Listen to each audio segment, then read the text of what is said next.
Hi, this is Linda Walker. I'm going to be talking to you about coaching ground rules. So group coaching ground rules, I should say. So group coaching, if you've enrolled in my program, in one of my group coaching programs, or are thinking about it, you may wonder, how do we actually have all of these people on one line and not everyone ends up talking on top of each other or interrupts each other? So there are ground rules that we use in group coaching. And these ground rules are, I'm the one who, and everyone in the group, I usually deputize you to help us follow them. So here are some of the ground rules. I'm going to be reading it to you, but want to make sure that you don't forget. So one of the first things that you need to know is, number one, when you are on a bridgeline in a group coaching program with a group, you want to give your first name before you say anything else. So if I'm a participant, the first thing I would say is, okay, this is Linda. And then if I'm the only one who's started speaking, normally I'll be given, I'll be told, okay, go ahead, Linda. Bye, me.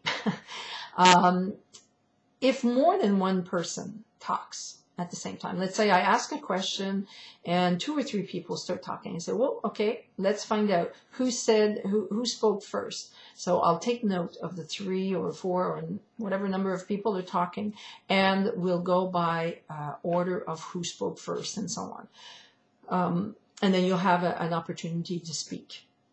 What you want to say, what you want to avoid is speaking over other people. Okay, you don't want to talk on top of somebody else. That's not polite, but it also makes it very difficult to manage having a group like that. That's away. Of course, we can't see each other, so we can't see when somebody's about to speak. So you do need to follow these rules.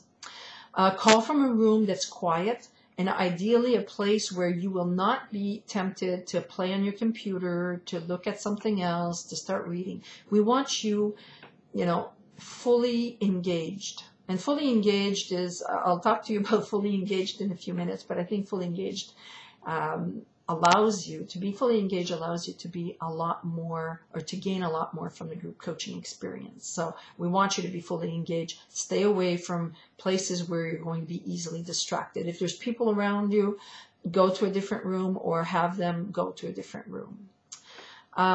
If you come to a session late, don't stop, somebody else who's talking or interrupt and say, hey, I'm here. Just stay on the line and participate, whenever. Or as soon as you see that there's a lull in the conversation, you could say, oh, by the way, Linda, this is so-and-so. I dropped on, I came in a little bit late. And that way I know that you're there. Everyone else knows that you're there. If you leave the session before the end, it's good if you let us know ahead of time. I'm going to have to leave early because of whatever. And that way we know when the line goes off, we don't think that somebody just got kicked off, because that happens once in a while. If it ever happens to you, by the way, if you get kicked off the bridge line, it isn't me that kicked you off. It's more than likely the bridge line just died. So just call back in. It's just that simple. You want to be using laser speak. That's one of the other things that's something that's quite difficult to do for a lot of people, but it is an amazingly important part of communication. People who speak and say, get too far off on a tangent when they speak about anything are not very powerful communicators. You want to communicate powerfully. You say what you have to say in a concise way with enough context that people understand what you're saying. And staying away from the little details that really don't make any difference. I don't care that the room was pink if it has nothing to do with the story. I don't care what you weren't going to tell, what you thought you might tell us, but you decided not to. You're not going to tell us anyway, so just don't tell us that you're not going to tell us.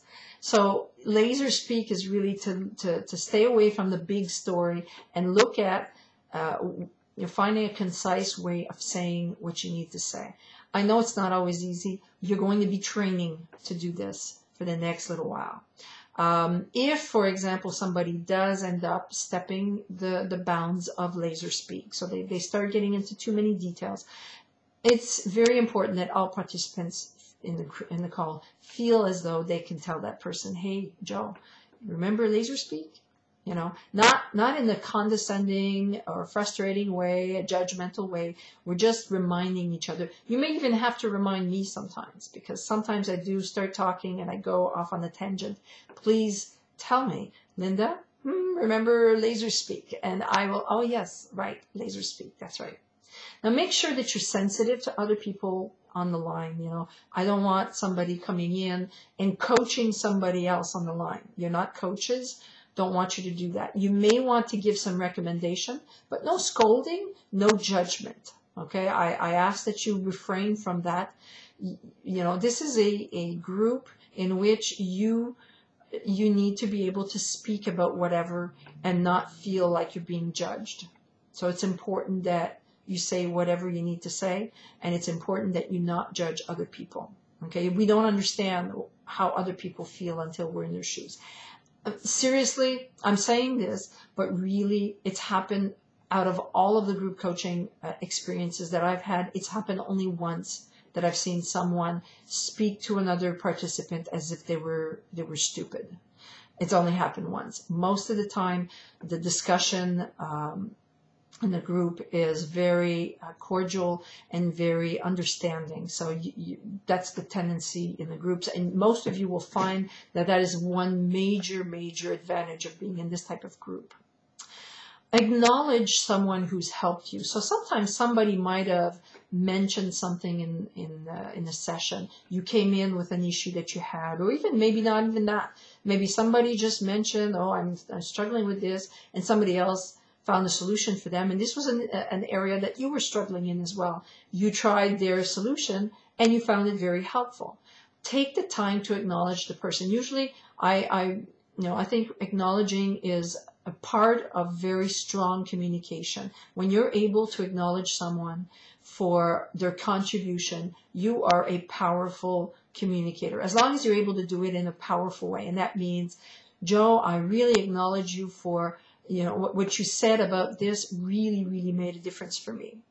Okay, that's acknowledgement. So you're telling them what it was that they did right. Okay, it's not just, hey, way to go. It's like, wow, that was an amazing, you know, you can acknowledge as well people who've achieved something that they've been trying to do that's been difficult for them. So that's part of how we work.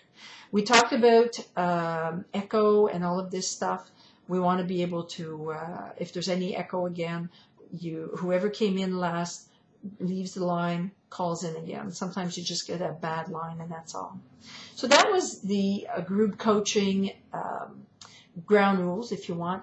The next video will talk about group coaching sessions and how those take place. How do we work a group coaching session? I hope this was helpful. This is Linda Walker. To your focus, action, success.